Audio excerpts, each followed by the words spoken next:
ఓహో ఇది భలే ఉంది అబ్బా. हमारी मातृभाषा हिंदी है. పేపర్ హార్డ్ వచ్చిందా ఈజీ వచ్చిందా? నేను అక్కడ సెంటర్ దగ్గర ఉన్నప్పుడు In front there is crocodile festival. ఈ 50,000 ఎక్కువ అయిపోతాయి. అప్పటికి 1 lakh శాలరీ ఉండాలి నాకు. Queima, queima no queima, queima no queima, queima no queima no.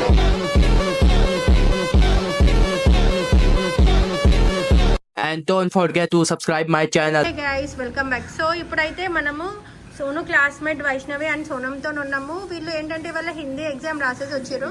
So మీకు ఎట్లా ఎగ్జైట్మెంట్ ఉందో వీళ్ళు ఎగ్జామ్ ఎట్లా రాసిండ్రో తెలుసుకోవాలని నాకు కూడా అట్లా ఎగ్జైట్మెంట్ ఉంది. సో నేను వీళ్ళని డిస్టర్బ్ చెయ్యకుండా నేను వీడియో చేస్తున్నా.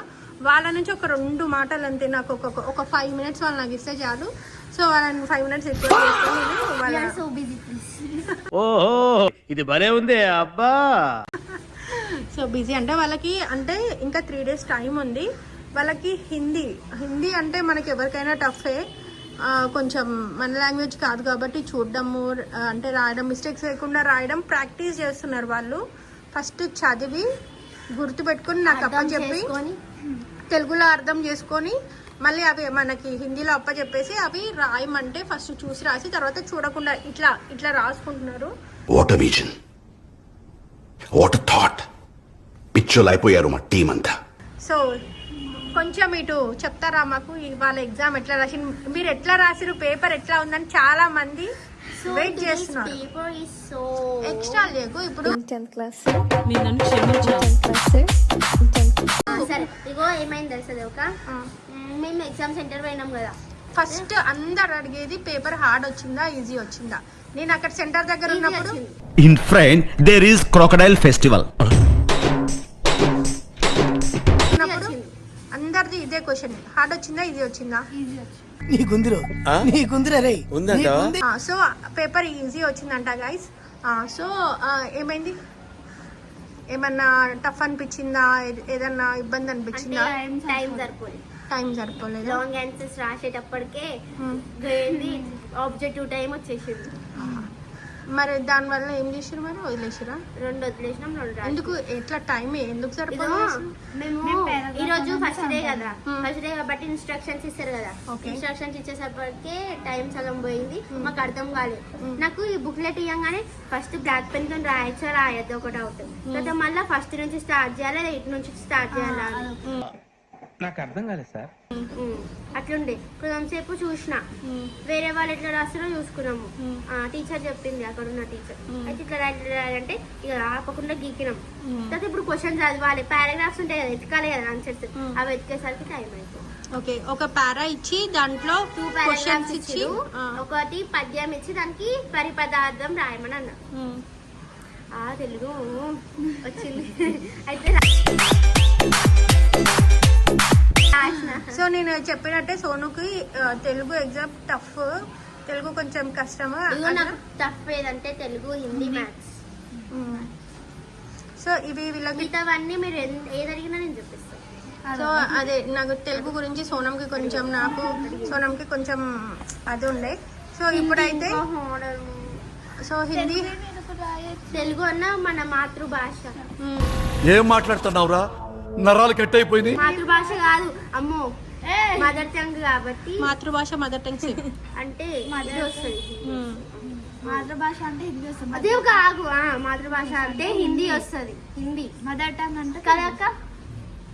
క్వశ్చన్స్ అడిగారు స్కూల్లో, క్వశ్చన్స్ అడుగుతారు పొద్దున్నే స్కూల్లో క్వశ్చన్స్ అడుగుతారు. ఫస్ట్ నేషనల్ లాంగ్వేజ్ అంటున్నారా లేకపోతే జీకే క్వశ్చన్స్ అడిగిన? అవును, నేషనల్ లాంగ్వేజ్ మాతృభాష హిందీ హే. సరే ఓకే, మీ క్లాస్ లో చెప్పింది అనుకుందాం కానీ స్కూల్లో చెప్పింది. సో ఇప్పుడు ఏంటి, ఎట్లా ప్రెజెంటేషన్ ఏం చేసారు, ఎట్లా చేసారు, ఎన్ని రాశారు, ఎన్ని మార్క్స్? క్వశ్చన్ బ్లాక్ పెన్ తోని ఫస్ట్ అని పెట్టి క్వశ్చన్ రాసిన, తర్వాత ఫస్ట్ జవాబు అని ఇట్లా పెట్టిన, జా పెట్టి ఆన్సర్ నింపిన, తర్వాత ఒక్కొక్క లైన్ వచ్చేసి ఒక్కొక్క ఆన్సర్. సో టోటల్ ఎన్ని marks paper? Total 80 marks. 80 marks లో bit 60 main paper, theory, 20 objective. 100 మొత్తం అయితే 100. సో ఇద్దరికి 20 ఆబ్జెక్టివ్ లో వైష్ణవి నీకు ఎన్ని వస్తాయి? 20 ఆబ్జెక్టివ్ లో 20 ఆబ్జెక్టివ్ అయితే 15 వస్తాయి. నీకు 15. ఓకే, 20లోంచి 15 అంటే అవుట్ ఆఫ్ 80 మార్క్స్లోంచి 15 మార్క్స్ వచ్చినాయా? ఇంకా మిగతావి ఇంటర్నల్ అవి ఎంత వస్తాయి? 20. సో ఎంత? 25. ఈ జన్మకి చాలు, నేను పోతాను నేను పోతాను, నాకు ఇది వద్దు. 35. 35. సో 35 మార్క్స్ పాస్ అయిపోయినా? టెన్షన్ ఫ్రీయా? సో ఇంకా మిగతా థియరీలో ఏం చేసిర్రు? పాస్ అవుతారు. మిగతా థియరీ ఏం చేసావు? మిగతా థియరీ అయింది. ఫస్ట్ థియరీకి ఎన్ని మార్క్స్? ఇగో ఫస్ట్ బిట్ 5 మార్క్స్. ఆగు. Theory 60 marks. చెప్పు. ఇంకా 60. 60లో ఎన్ని అటెంప్ట్ చేసినావు? Paragraph writing 5 marks. ఫస్ట్ ఇది 5 మార్క్స్ వస్తాయి. ఓకే. తర్వాత పది పదార్థంకి ఒక 5 మార్క్స్. 5 అది 5 అంటే ఒక 3 వేసుకో. ఓకే. ఎంత? 8. ఇది మళ్ళీ పారాగ్రాఫ్ 10, 18. 18. క్వశ్చన్ అండ్ ఆన్సర్స్ అన్ని ఫస్ట్ బిట్ లో అన్ని రాసాం. ఎంత? అది 4 మార్క్స్. అట్లా ఎన్ని 4 మార్క్స్ అంటే 12 మార్క్స్ మొత్తం. అది 4 5 20. ఆగు, కాదు క్వశ్చన్ పేపర్ ఏది? సో ఇట్లా మీరు కూడా మీ పిల్లలు కూడా ఇలా చూసుకోండి. 3 మార్క్స్. అది 3 మార్క్స్. బాగైందా? ప్రతిదానికి ఓవర్ ఎక్స్ప్రెషన్. 4 క్వశ్చన్స్ అయితే 12 అంటే ఒక 10 మార్క్స్ వేసి. సో ఇక్కడ ఈ పేపర్ మీద రాయి. దీనికి ఎన్ని మార్క్స్ వస్తాయి? 5. దీనికి 5. తిప్పు. యాడ్ చేసుకో 5. దీంట్లో 3. ఓకే. నెక్స్ట్ 10. రాయి అక్కడ 10 అని మళ్ళీ. 10. ఇది 12 కాబట్టి 9 వేసుకో. ఇక ఓకే. 9. దీంట్లో 2 రాసినాం. 7 అంటే 7 అంటే ఒక దానికి 5 వేసుకోలేదు. 10. సో చెప్పు ఇప్పుడు మార్క్స్ మొత్తం చెప్పు. మీరు కామెంట్ లో చెప్పండి. 35 ప్లస్ 37 ప్లస్ ఓవరాల్ గా అన్ని థియరీ అంతా కలిపి. నువ్వు చెప్పకు, ఆడియన్స్ చెప్తారు. అది ఆబ్జెక్టివ్ 15. అర్థమైందా? ఎన్ని మార్క్స్ వస్తాయా? ఖుషి. ఖుష్. సో వీళ్ళు ఖుషి. ఇప్పుడు వీళ్ళు ఖుషి అయితే మేము ఖుషి, నేను హ్యాపీ. సో నమ్మకి తెలుగులో మంచి మార్క్స్ వస్తాయి. తెలుగు, హిందీ, మ్యాథ్స్ ఇవే కొంచెం అది. సో ఇప్పుడైతే తెలుగు అదర కొట్టిందేమో అని నేను అనుకుంటున్నా. నేను అనుకున్నంతగా కూడా ఎంతో కొంత గాయస్ మీరే చెప్పాలా. అన్నీ మొత్తం రిజల్ట్స్ వచ్చినాక చూసుకుందాం. ఓకేనా? So next continue. భయం అవుతుంది. పొద్దున కూడా అట్లే అన్నావు. అట్లా అన్న దానికే మంచి మార్క్స్ రావాలి. దేవుడా నువ్వు ఉన్నావంటే నాకు నేను సో అంటే ఎవ్రీ అకాడమిక్ ఇయర్ అంటే ఎవ్రీ స్టూడెంట్ 10th క్లాస్ వచ్చినప్పుడు వాళ్ళకి ఆల్టర్నేట్ ఎగ్జామ్స్ 2 parts లాగా ఎగ్జామ్స్ ఇట్లా చూసుంటాం. కానీ వీళ్ళు స్పెషల్ పీపుల్ అన్నట్టు 4 days 5 days 3 days మొత్తం మీద వీళ్ళ ఎగ్జామ్స్ అయిపోయే వరకు 1 month అవుతుంది. ఇంతవరకు హిస్టరీలో ఎవరికి అట్లా రాలేదు. సో వీళ్ళకైతే 4 days హాలిడేస్ అయితే వచ్చినాయి. ఈ 4 daysలో కంటిన్యూస్గా 4 days చదువుకుంటారో లేకపోతే ఇంకా 4 రోజులు ఉంది కదా లాస్ట్ రోజు చూసుకున్నా, ఇంకా 2 రోజులు ఇంకా 3 రోజులు అట్లా అట్లా పెట్టుకుంటా పోతారో చదువుకుంటారో చూద్దాం. ఈ రోజు అట్లనే అనుకున్నా, కాకపోతే మళ్ళా మనం చీరియాలు వెళ్ళిపోతాం కదా. సో ఇంకా మేము అంటే ఇప్పుడు స్కూల్కి దగ్గరలో ఉంటాం, దూరంలో ఉంటాం కాబట్టి మన హాసిని మన వైష్ణవి వాళ్ళ అక్క హాసిని, సోనం ఇంకా మేము కూర్చొని కొంచెం సేపు చదివిస్తున్నాం అన్నట్టు. టైం దొరికితే ఇంకా ఇప్పుడన్నా దగ్గరుండి చదివిపోయకపోతే మళ్ళీ కష్టం. ఇన్ని రోజులు అంటే పొద్దున్న పోయి సాయంత్రం వచ్చేవాళ్ళు, మనకు దొరకకపోయేవాళ్ళు. ఇప్పుడే దొరికిండ్రు. సో ఇప్పుడే రుద్దాల విన్నది. ఇక్కడ హాసిని వైష్ణవి వాళ్ళ అక్క కూడా ఉంది, వైష్ణవిని కూడా రాకుతుంది వేసి. అందుకే మొత్తం ఇద్దరు కలిసి ఒక కలర్ అయిండ్రు. సో ఇప్పుడు చెప్పండి, మీతో పాటు ఎగ్జామ్ రాసే వాళ్ళకి మీరు ఏం చెప్తారు? ఆల్ ది బెస్ట్, మంచిగా రాయండి, ఏం టెన్షన్ తీసుకోకండి. మనందరికి ఒకటి తెలుసు ఏంటంటే మనం ఎంత అంటే మనకి ఎట్లన్నా ఏంటంటే హిందీ తెలుగులో పారాగ్రాఫ్స్ వస్తాయి కాబట్టి పారాగ్రాఫ్లో గెలిచి ఎట్లన్నా పాస్ అవుతాం ఇంటర్నల్ మార్క్స్తోని. కానీ పాస్ కన్నా ఎక్కువ మార్క్స్ రావాలి. ఒకవేళ ఎవరైనా పాస్ కాలేని అనుకుంటే మొత్తం బుక్లోనే మొహం పెట్టండి. నేను కూడా ఇప్పుడు అట్లనే పెడతా.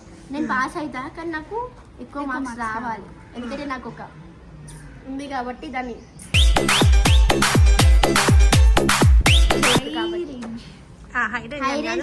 అంటే సోనం మీద కొంతమంది కొన్ని హోప్స్ పెట్టుకుంటారు. సో ఆ హోప్స్ ని సోనం డౌన్ చేయదు. సోనం పైన సోనం నెత్తి మీద కొన్ని ఉన్నాయి బాధ్యతలు. సో ఆ బాధ్యతలు గుర్తు చేసుకొని ఇంకా ఇంకా మంచి మార్క్స్ వస్తే చాలు. ఎవరేం చేసేది ఇదంతా అంటే 10th అంటే ఒక ఎగ్జామ్ దేవి అంతే. దీంతో నా ఫ్యూచర్ డిసైడ్ చేస్తారా? ఇప్పుడు నేను ఫెయిల్ ఒకవేళ దేవి ఇప్పుడు ఫెయిల్ ఎవరు ఆగు నేను కాదు వేరే వాళ్ళు ఎవరైనా ఫెయిల్ అయినారు అనుకో, ఫెయిల్ అయినా కానీ ఫ్యూచర్ లో వాళ్ళు మంచిగా ఎన్నో ఉన్నారు అంటే అందరికి స్టడీలోనే టాలెంట్ ఉంటదని కాదు, ఒక్కొక్కరికి ఒక్కొక్క దాంట్లో టాలెంట్ ఉంటుంది. కానీ 10th అన్నది మినిమం ఉండాలి కంపల్సరీ. ఇంటర్లో మంచి మార్క్స్ తెచ్చుకుంటాం ఎందుకంటే దాంట్లో తెలుగు హిందీ ఉండవు కాబట్టి.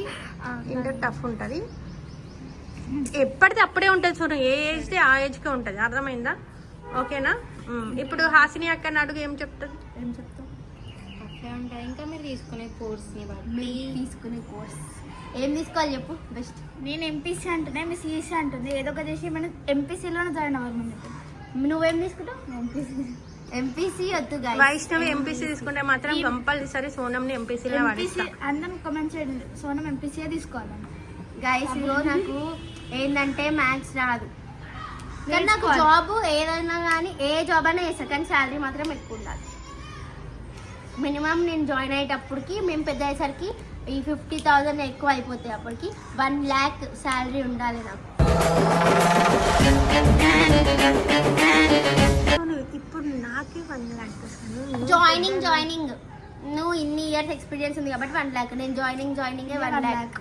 అట్లనే చాలు వాళ్ళు కూడా టాలెంట్ వీళ్ళు అక్కడ పోయేసరికి అది మినిమం అయిపోతుంది. వీళ్ళు డిగ్రీ కంప్లీట్ ఎంబీఏ కంప్లీట్ వాడికి అది సింపుల్ అయిపోతుంది అప్పటికి. అసలు 2 లక్షలు నెలకు 2 లక్షలు. సో అది అన్నట్టు ఫ్యూచర్ ఎక్స్పెక్టేషన్స్ ఇట్లా ఉన్నాయి, వీళ్ళ చదువులు ఇట్లా ఉన్నాయి. అందరు వీళ్ళని నువ్వు ఎట్లా తెలుసా అమ్మా అందరు వీళ్ళని బ్లెస్ చేయండి. సో ఈ మాత్రం ఐడియా ఈ మాత్రం విజన్ అయితే ఉండాలి. మనం ఏం చదివితే ఏమైతాం, ఎంతవరకు ఏంటిది మన పొజిషన్ అనేది ఒకటైతే ఉండాలి. సో వీళ్ళకైతే అది ఉంది గైస్. సో కొంచెం వీళ్ళు బాగుపడతారని కొంచెం అనిపిస్తుంది. కొంచెమే సో అందరు బ్లెస్సింగ్స్ ఇవ్వండి. సోనం అండ్ వైష్ణవి మంచిగా ఎగ్జామ్స్ రాయాలి, ఫ్యూచర్లో మంచిగా పైకి రావాలి, మంచిగా వాళ్ళ కాళ్ళ మీద వాళ్ళు నిలబడాలి. ఈవెన్ ఒకరి మీద డిపెండ్ అవ్వకుండా వాళ్ళే ఇంకొకరిని ఇంకొకరిని సాధే విధంగా ఉండాలి. నిన్ను సాగుతుంది నిన్ను కూడా సాగుతా మా ఇంటికి రా కావాలంటే. ఇక మాటలు అయితే చెప్తారు గైస్ కానీ పెద్ద అయినాక చూసుకోవాలి ఏమవుతుందో. 10th అయిపోయినాక సోనం నా పేరు కూడా గుర్తుపెట్టుకో. 100% రాసిస్తా. ఏ వీడియోలలో ఉంటావు కదా గుర్తుంటావు. వీడియోలు ఉండా కాబట్టి గుర్తుంటా, లేకపోతే గుర్తుంటా. ఇన్స్టాలో కూడా ఉంటావు. అట్లేం కాదు. సో ఫ్రెండ్స్ అది ఎవరైనా సరే, ఫ్రెండ్స్ అయినా ఎవరైనా శత్రువులైనా ఎవరైనా 10th వాళ్ళు ఒకసారి 10th అయిపోయి ఇంటర్ అట్లా కొన్ని ఇయర్స్ గడవంగానే ఈ శత్రువులు ఈ గొడవలు ఇవి అవి ఏమి ఉండవు. బాయ్ ఆల్ ది బెస్ట్ ఇద్దరికి. మళ్ళీ ఒకసారి ఎట్లా చదువుతుర్రు? బుక్లు కానీ అండి మళ్ళీ బుక్కుల్లో తలకాయలు బుక్కుల్లో పెట్టేసి